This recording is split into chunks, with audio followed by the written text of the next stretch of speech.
ताजा खबर देख रहे हैं आप। मैं हूं आशीष त्रिपाठी आपके साथ। और मध्य प्रदेश में मौसम आंख में चौली खेल रहा है। कहीं बारिश से राहत तो कहीं गर्मी में टेम्परेचर का टॉर्चर देखने को मिल रहा है। दरअसल प्रदेश के 14 जिलों में गरज चमक के साथ बारिश की संभावना जताई जा रही है। 24 से अधिक जिलों में वज्रपात की चेतावनी जारी की गई है। बैतूल, बुरहानपुर, खंडवा में बारिश का अलर्ट जारी किया गया, जिसमें खरगोन, बड़वानी, अलीराजपुर में बारिश को लेकर अलर्ट जारी किया गया है। और अब तक की मिली जानकारी के अनुसार दतिया सबसे अधिक गर्म जिला रहा है और अधिकतम तापमान 45.2 डिग्री सेल्सियस दर्ज किया गया है। तो 45 यानी 45 के पार जा चुके पारे से अब लोगों को झुलसना पड़ रहा है, जूझना पड़ रहा है और इस परेशानी का अभी कोई हल नजर नहीं आ रहा है। हालांकि प्रदेश में कई जगह बारिश से गर्मी से कुछ राहत जरूर मिल सकती है, जिसमें 14 जिलों में गरज चमक के साथ बारिश होने की संभावना जताई गई है। ग्वालियर चंबल में गर्मी का कहर है, जहां प्रदेश में दूसरे दिन सबसे गर्म ग्वालियर चंबल दतिया में सबसे ज्यादा 45.2 डिग्री सेल्सियस तापमान रहा है। मुरैना में 44 डिग्री सेल्सियस के पार पहुंचा है पारा। ग्वालियर में 44.9 डिग्री सेल्सियस रिकॉर्ड तापमान दर्ज किया गया। मुरैना, श्योपुर में 43 डिग्री से 45 डिग्री के बीच तापमान रहा। राजस्थान से आ रही गर्म हवाओं ने पारा बढ़ा दिया है।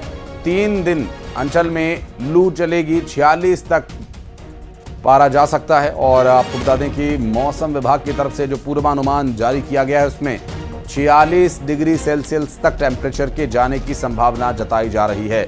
तो ग्वालियर चंबल में गर्मी का कहर लगातार जारी है। टेम्परेचर के टॉर्चर से लोगों को दो चार होना पड़ रहा है और इस तपती गर्मी से फिलहाल राहत की एक उम्मीद नजर आ रही है, क्योंकि करीब 14 जिलों में प्रदेश के बारिश की संभावना है। और इस बारिश से क्या कोई राहत मिलेगी और अगर बारिश होती है तो कहां कहां होगी, उसका प्रभाव किन क्षेत्रों पर पड़ सकता है, और 3 दिन जो लू चलने की संभावना जताई जा रही है, क्या उसमें बदलाव देखने को मिल सकता है या फिर प्रदेश में अलग अलग मौसम हमें देखने को मिलेगा।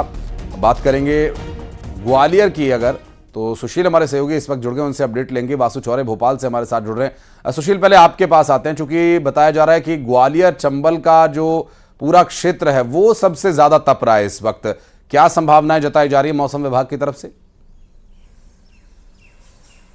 बिल्कुल, देखिए, ग्वालियर चंबल अंचल की बात करें तो मध्य प्रदेश में सबसे ज़्यादा गर्मी मध्य प्रदेश के उस उत्तरी इलाके ग्वालियर चंबल में ही पड़ रही है। यहाँ तापमान का पारा 45 डिग्री के पार पहुंच चुका है। ग्वालियर चंबल अंचल के दतिया का तापमान 45.2 डिग्री रहा, जो सबसे ज़्यादा रहा मध्य प्रदेश में। इसके अलावा भी ग्वालियर में करीब 45 डिग्री तापमान था। इसके साथ ही भिंड, मुरैना, श्योपुर सहित अन्य जो ज़िले हैं ग्वालियर चंबल के, वहाँ भी 43 से लेकर 45 डिग्री तापमान रहा। अब मौसम विभाग ने आज से 3 दिन तक लू चलने का अलर्ट जारी किया है। रेड अलर्ट है एक तरह से। इसमें लोगों को भारी परेशानियां होगी और यही वजह है कि मौसम विभाग के साथ ही स्वास्थ्य विभाग ने भी एडवाइजरी जारी की है कि दोपहर 12 बजे से लेकर दोपहर 4 बजे तक हीट स्ट्रोक का आशंका रहेगी। और यही वजह है कि इस दौरान दोपहिया वाहन से निकलना घातक रहेगा। और इसके साथ ही स्वास्थ्य विभाग ने कहा है कि लोग अपने साथ ठंडा पानी सहित अन्य संसाधन रखें दोपहर के वक्त अगर वो यात्रा कर रहे हैं तो। इसके अलावा अगर देखें तो मौसम विभाग का कहना है कि लगातार 3 दिन लू का असर रहेगा। इसमें तापमान का जो पारा है वो 46 डिग्री के पार जाने की संभावना है। और इसके बाद आने वाले समय में 25 मई से जब नौतपा शुरू होगा तो फिर ये गर्मी का जो असर है और भी बढ़ेगा। तो कहीं ना कहीं ग्वालियर चंबल अंचल में अगर गर्मी देखें तो ये निश्चित तौर पर लोगों के लिए कहर ढाने वाली गर्मी साबित हो रही है। और इससे बच्चों और बुजुर्गों को ख़ास तौर पर जो है सावधान रहने की नसीहत भी स्वास्थ्य विभाग ने दी है। बिल्कुल, राजस्थान से आ रही गर्म हवाएं सुशील लोगों को बेचैन कर सकती हैं, लेकिन इस बेचैनी में एक राहत की संभावना जरूर यहां पर बन रही है। जब बैतूल, बुरहानपुर और खंडवा में बारिश हो, खरगोन, बड़वानी, अलीराजपुर में जब बारिश का अलर्ट जारी किया गया, अगर यहाँ बारिश होती है तो क्या वासु इसका असर ग्वालियर चंबल संभाग पर भी पड़ सकता है, जो कि अभी राजस्थान से आ रही गर्म हवाओं से झुलसने को मजबूर है? बिल्कुल आशीष, देखिए मध्य प्रदेश में कई जिलों में जो है तेज़ गर्मी इस समय देखने को मिल रही है और कई जिले ऐसे भी हैं जहां पर अलग अलग जो सिस्टम्स बन रहे हैं, वेदर सिस्टम बन रहे हैं, उसके चलते आंधी तूफान और बारिश जो है उसका दौर भी, उसका सिलसिला भी जारी है। अगर मध्य प्रदेश के हम निमाड़ क्षेत्र की बात करते हैं, मालवा क्षेत्र की बात करते हैं और कुछ महाकौशल के जो जिले हैं जिसमें जबलपुर, नरसिंहपुर शामिल है, और अगर आप मालवा निमाड़ में देखते हैं तो खंडवा, खरगोन, अलीराजपुर जैसे जो जिले हैं, यहाँ पर बारिश की जो चेतावनी है, जो अलर्ट है वो जारी किया गया है। आंधी तूफान के साथ बारिश चलने की संभावना जो है वो मौसम विभाग की ओर से व्यक्त की गई है और इन एक्टिविटीज़ को प्री मानसून एक्टिविटीज़ के साथ जोड़कर भी देखा जा रहा है, क्योंकि मध्य प्रदेश में जो मानसून की दस्तक होनी है वो 16 जून से लेकर 20 जून के बीच में होनी है। और अभी जो फिलहाल मौसम अलग अलग जगहों पर जो मौसम के अलग अलग जो तस्वीरें वो नज़र आ रही हैं, तो उसको प्री मानसून एक्टिविटी से भी जोड़कर देखा जा रहा है। लेकिन आने वाले दिनों में 2 से 3 दिनों का इस तरीके का एक जो बारिश और आंधी तूफान जैसे अलर्ट की संभावना है वो व्यक्त की गई है। उसके बाद एक बार फिर से इन जिलों में भी राइज ऑफ टेम्परेचर देखने को मिलेगा। निश्चित तौर पर आपने ग्वालियर का जिक्र किया, सुशील भी जानकारी दे रहे थे, वहां पर मौसम इस समय काफी गर्म है और दतिया में ही बीते 24 घंटे का जो सर्वाधिक तापमान है वो रिकॉर्ड किया गया है। तो वहां पर फिलहाल लोगों को राहत मिलने जैसी कोई गुंजाइश नजर नहीं आ रही है। तेज गर्मी फिलहाल पड़ती रहेगी। अगर भोपाल और मध्य भारत की बात करें तो यहाँ पर भी सुबह और शाम के मौसम में बहुत ज़्यादा फर्क नहीं देखने को मिल रहा है, लेकिन ये ज़रूर है कि सुबह जब तेज़ धूप होती है, चिलचिलाती हुई धूप होती है, तो शाम के समय थोड़े से जो बादल हैं वो छाए जाते हैं। हालांकि बीते 2-3 दिनों में भोपाल में बारिश जैसी कोई स्थिति, कोई हालात नहीं बने हैं। तो मौसम की 2 तस्वीरें मध्य प्रदेश के अलग अलग इलाकों में फिलहाल नज़र आ रही है और आने वाले 15 से 20 दिनों तक जो तेज़ गर्मी का संकेत है वो फिलहाल मौसम विभाग दे रहा है, अगर 2-3 छुटपुट आंधी तूफान और बारिश जैसी गतिविधियों को छोड़ दिया जाए तो। जी बिल्कुल स्वाभाविक है। और ये मौसम कहीं पर धूप कहीं पर छांव, ऐसी स्थिति आगे आने वाले कुछ दिनों में बनेगी। बहुत बहुत शुक्रिया आपका सुशील इस पूरे मामले पर जानकारी देने के लिए। वासु आप रहिएगा, कुछ और खबरों पर आगे आपसे अपडेट लेंगे। बहरहाल बढ़ते हैं आगे और सुकमा से एक बड़ी खबर आपको बता दें। सुकमा में नक्सलियों से मुठभेड़ में एक नक्सली को ढेर कर दिया गया। डीआरजी के जवानों और नक्सलियों के बीच यहां मुठभेड़ हुई थी। दरअसल टेटराई तोलनाई के जंगल में यह मुठभेड़ हुई बताया जा रहा है। नक्सलियों से मुठभेड़ इलाके में जारी है। जवानों का सर्च ऑपरेशन भी लगातार जारी है। आपको बता दें कि एसपी किरण चौहान ने इस मुठभेड़ की पुष्टि की। सुकमा से आ रही बड़ी खबर, जहां इस मुठभेड़ में एक नक्सली को मार गिराए जाने की जानकारी मिल रही है। डीआरजी के जवानों और नक्सलियों में यहां मुठभेड़ हुई थी। टेटराई तोलनाई के जंगल में हुई थी मुठभेड़। सत्यनारायण हमारे सहयोगी जुड़ गए हमारे साथ। सत्यनारायण, क्या डिटेल्स मिल पा रही हैं, कब की ये घटना है और अभी क्या स्थिति है?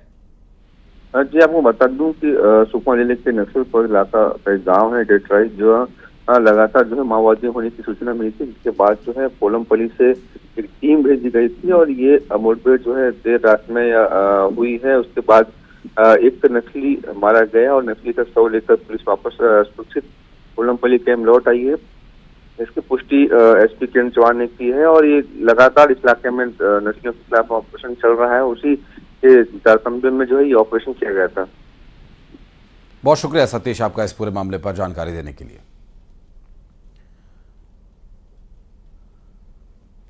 और आज भी बिजली परेशान करेगी। जी, हम बात कर रहे हैं भोपाल की। आज 35 से ज्यादा इलाकों में बिजली की सप्लाई परेशान कर सकती है। पावर कट्स आ सकते हैं और मेंटेनेंस के काम की वजह से पावर सप्लाई ठप रह सकती है। आपको बता दें कि पावर सप्लाई सुबह 6 बजे से 10 बजे तक ओमनगर, हलालपुर में नहीं आएगी और सुबह 9 बजे से दोपहर 2 बजे तक श्याम नगर समेत कई इलाकों में पंखा, कूलर, एसी, टीवी बंद रहेंगे। हालांकि जिनके पास पावर बैकअप है, इन्वर्टर्स हैं, वो कुछ समय के लिए हल्के अप्लायंसेस को चला सकते हैं। लेकिन आपको बता दें कि बिजली सप्लाई कहां ठप रहेगी, तो सुबह 6 बजे से 10 बजे तक ओमनगर, हलालपुर बस स्टैंड और आसपास के इलाकों में बिजली की सप्लाई प्रभावित रहेगी और सुबह 9 बजे से दोपहर 2 बजे तक Ansal green, Janki residency, Gehunkheda, fine avenue, तहसील कार्यालय, Tulsi Nagar, Vallabh Nagar, Saumya Vihar, regal guest nest और regal town, Surabhi life, Bijli colony, Bagh, Farhat, Afza, Aishbagh, जनता और ऐसे अन्य कॉलोनीज में पावर सप्लाई परेशान कर सकती है। वासु चौरे हमारे सहयोगी लगातार हमारे साथ जुड़े हुए हैं। वासु, टेम्परेचर के टॉर्चर का भी हम जिक्र कर रहे थे ऐसे में एक सहारा बिजली का रहता है कि लोग कूलर, पंखा, एसी चलाकर कुछ राहत पा लेते हैं, लेकिन अभी भोपाल में एक बड़े क्षेत्र में ये राहत भी मिलने से रही।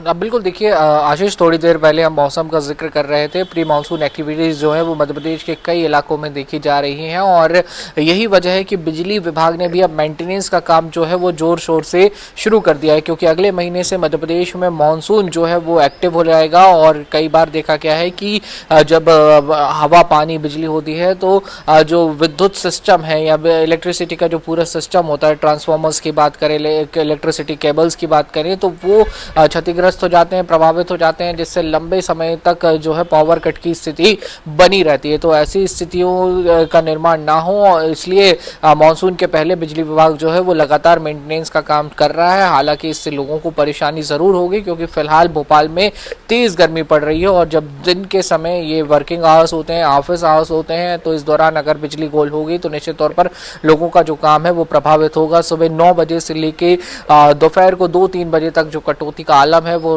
भोपाल के करीब 3 दर्जन इलाकों में देखने को मिलेगा। 35-36 इलाके जो है वो इससे प्रभावित होंगे और नए और पुराने शहर दोनों ही शहर के ये जो पूरे क्षेत्र हैं वो बताए जा रहे हैं। और बिजली विभाग की ओर से लोगों को हालांकि पहले ही सार्वजनिक तौर पर सूचना दी गई है, ताकि किसी भी तरीके से वो अपने लिए बैकअप्स जो हैं वो तैयार रखें और जो अपने ज़रूरी काम है उनको या तो बिजली कटौती के पहले कर लें या फिर बाद में करने के लिए उनको पोस्टपोन कर दें। लिहाजा देखना होगा कि बिजली मेंटेनेंस का ये काम भोपाल के अलग अलग इलाकों में कब तक चलता है और आने वाले मानसून को लेकर बिजली कंपनी कितनी तैयारी कर पाती है, क्योंकि कई बार ये भी देखा गया है कि मेंटेनेंस के नाम पर लंबी कटौती ज़रूर होती है, लेकिन उसके बावजूद कभी भी हल्की बिजली, पानी, आंधी तूफान जैसी स्थिति होती है और लाइट जो है वो चली जाती है। जी बिल्कुल, और ये जो समस्या है पावर बैकअप की, कुछ ज़रूर यहाँ से राहत लोगों को मिल सकती है, लेकिन पावर सप्लाई का न होना, कई बार वासु ऐसा भी होता है कि पावर सप्लाई पर्याप्त मात्रा में नहीं होती, तो मेंटेनेंस के नाम पर भी कई बार लोगों को इस परेशानी का सामना करना पड़ता है। बहरहाल आगे भी डिटेल्स आपसे लेते रहेंगे। बहुत बहुत शुक्रिया आपका फिलहाल इस पूरे मामले पर जानकारी साझा करने के लिए। भोपाल में मध्य प्रदेश के किसानों के लिए अच्छी खबर आई है, जहां समर्थन मूल्य पर गेहूं खरीद की तारीख अब बढ़ा दी गई है। अब 31 मई तक गेहूं की खरीद हो सकेगी, तो जिनकी गेहूं की बिक्री नहीं हो पाई है वो 31 मई तक इसका लाभ उठा सकेंगे। पहले 20 मई तक इसका समय तय किया गया था, आखिरी तारीख 20 मई थी, लेकिन अब यहां पर ये तारीख बढ़ाकर 31 मई कर दी गई है। खाद्य नागरिक आपूर्ति विभाग ने इसके संबंध में आदेश जारी किया है और ऐसे में अभी मध्य प्रदेश के किसानों के लिए एक राहत जरूर यहां पर बनती नजर आ रही है, जिसमें गेहूं की खरीद के लिए कुछ और समय दिया गया है। वासु हमारे सहयोगी जुड़ गए हमारे साथ। वासु, अभी किसानों के लिए ये 10-11 दिन का और पीरियड टाइम बढ़ा दिया गया है, क्या डिटेल्स मिल पा रही हैं? बिल्कुल देखिए, मध्य प्रदेश की सरकार की प्राथमिकता है कि किसानों को किसी तरीके की परेशानी ना हो। खुद डॉक्टर मुख्यमंत्री मोहन यादव ने इस बात को संज्ञान में लिया कि जो गेहूं की खरीदी की बात हो या फिर अन्य फसलों की समर्थन मूल्य पर खरीदी की बात हो, किसानों को उनकी फसलों के उचित दाम मिले, उचित मूल्य मिले, इसको लेकर सारी व्यवस्थाएं सुनिश्चित की जाएं। चूँकि मध्य प्रदेश में गेहूँ की अच्छी खासी फसल होती है और बीते सालों में अगर बात करें तो रिकॉर्ड तोड़ गेहूँ का जो उपार्जन है वो मध्य प्रदेश में हुआ है। समर्थन मूल्य पर सरकार गेहूं खरीदने का काम भी अलग अलग केंद्रों के माध्यम से करती है। लिहाजा 20 तारीख तक इसके लिए तारीख जो है वो डिसाइड की गई थी कि 20 तारीख तक किसान अपना गेहूं जो है वो मंडियों में लेकर जा सकते हैं और समर्थन मूल्य पर उसकी खरीदी होगी। लेकिन बीते दिनों मध्य प्रदेश के कई हिस्सों में जिस तरीके के हालात बने हैं, आंधी तूफान हुआ है, कई जगहों पर पानी गिरा है, तो उसके चलते भी कृषि कार्य में कुछ बाधाएं उत्पन्न हुई थी। लिहाजा सरकार ने किसानों की समस्याओं को देखते हुए, परेशानियों को देखते हुए अब इस पूरी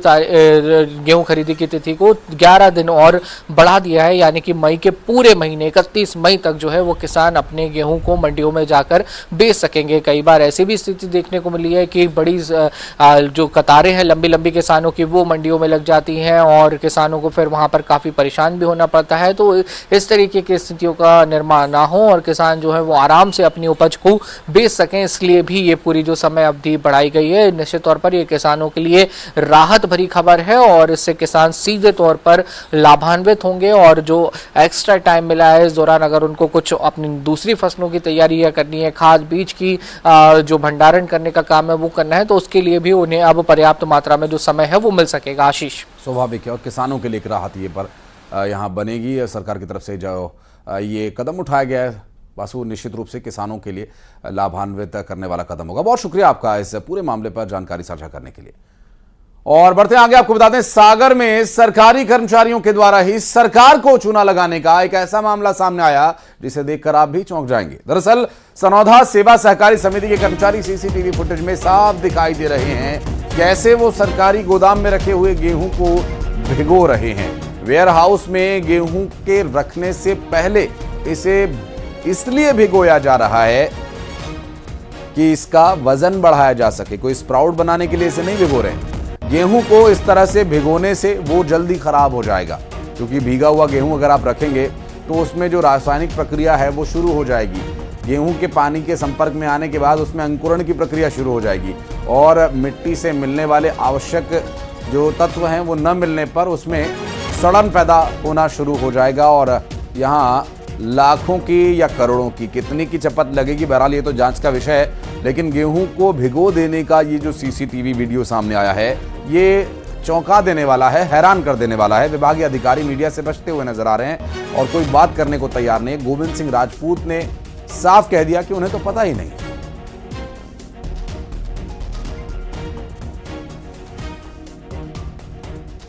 इस बारे में आपका क्या कहना है? आप मंत्री हैं, जानकारी नहीं है। नहीं तो सोशल मीडिया वीडियो वायरल हो रही है तो इन पर क्या कार्रवाई हो सकती है? अकेले खरीदी केंद्र ही नहीं, मध्य प्रदेश में सभी जगह मिलावटखोरी जमाखोरी का माहौल बना हुआ है और प्रदेश की तमाम सारी वह एजेंसियां जिनको रोकने का यह काम दिया गया है वह चुपचाप होकर यह सब देख रही हैं। दुर्भाग्य की बात है कि इस जिले के मंत्री जी के द्वारा अनवैधता जारी करना भी एक अपने आप में प्रश्न चिन्ह लगाता है। मैं गुजारिश करूंगा प्रदेश के मंत्री और मुख्यमंत्री से कि इस तरीके की मिलावटखोरी को तत्काल रोका जाए। प्रदेश की जनता की गाढ़ी कमाई को जो लोग खा रहे हैं उन पर कार्रवाई होना चाहिए। और बात करेंगे, हमारे सहयोगी पंकज प्रजापति जुड़ गए हमारे साथ। पंकज, मंत्री महोदय तो अनभिज्ञता जता रहे हैं, संबंधित अधिकारियों से बात करने की कोशिश की?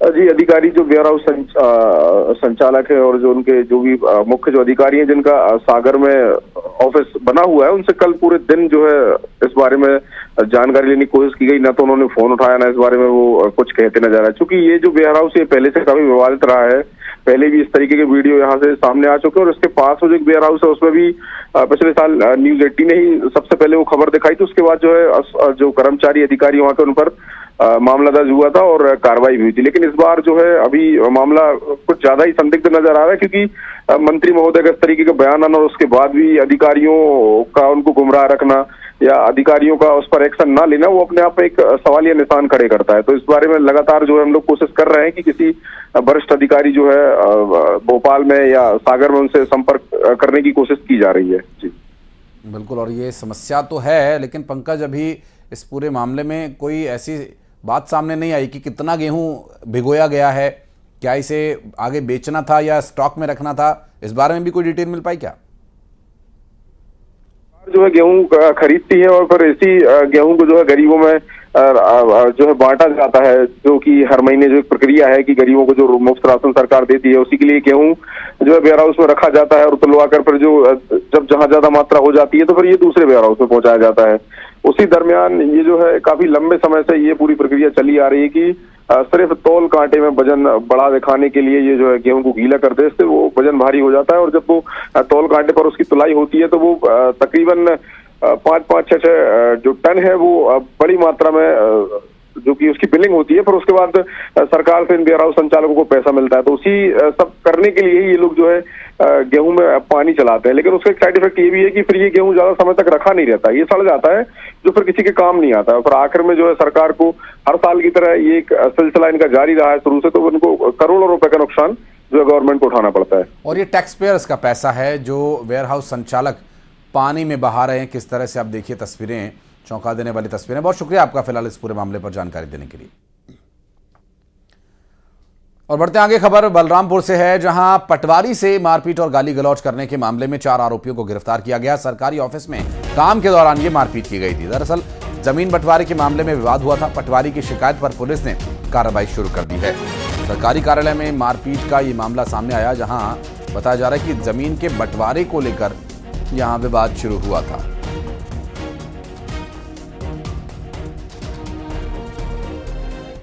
चांदो तहसील में पदस्थ केसलाल पंडो नामक एक पटवारी है। वह अपने कार्यालय में काम कर रहा था। उसी समय 4 लोग कुर्डी गांव के उसके कार्यालय में पहुंचे और ज़मीन बंटवारे को लेकर उससे बातचीत करते करते अचानक आक्रामक हो गए और जातिगत गाली गलौज करने लगे और उसको हाथ मुक्के से मारपीट किए। उसके लिखित रिपोर्ट पे थाना चांदो में आईपीसी की धारा 332, 353, 186, 323, 506, 34 के तहत अपराध पंजीबद्ध कर विवेचना में लिया गया और चारों आरोपियों को विधिवत गिरफ्तार कर उनको न्यायिक रिमांड पर भेजा गया। और अंबिकापुर से खबर, जहां पुलिस ने 2 साइबर ठगों को गिरफ्तार किया। दोनों आरोपियों को पुलिस ने झारखंड के जमशेदपुर से गिरफ्तार किया। मोबाइल नंबर हैक कर 1,25,000 रुपए का चूना लगाया गया। पीड़ित महिला ने शिकायत की थी और महिला के परिचितों से मदद के नाम पर आरोपियों ने ठगी की थी। कुरियर के लिए महिला को फोन किया गया। नोटिफिकेशन भेजकर महिला का मोबाइल हैक किया गया था।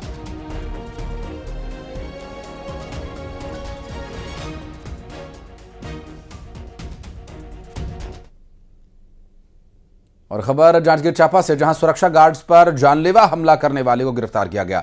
एक नाबालिग सहित 6 आरोपियों को पुलिस ने पकड़ा है और सीसीआई कंपनी के सुरक्षा गार्ड्स पर यह हमला किया गया था। चोरी करने के लिए बदमाश आए थे। घटना में इस्तेमाल हथियार भी जब्त कर लिए गए हैं और अब ये आरोपी नाबालिग समेत 6 आरोपी पुलिस की हिरासत में है और सीसीआई कंपनी के गार्ड्स पर हमला करने का आरोप है। चोरी के इरादे से ये बदमाश यहां पर पहुंचे थे और इनके पास से हथियार भी बरामद कर लिए गए हैं।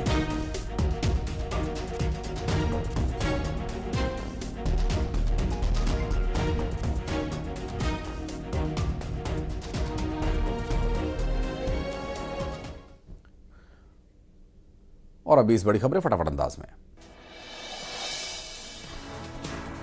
सुकमा में नक्सलियों से मुठभेड़, एक नक्सली ढेर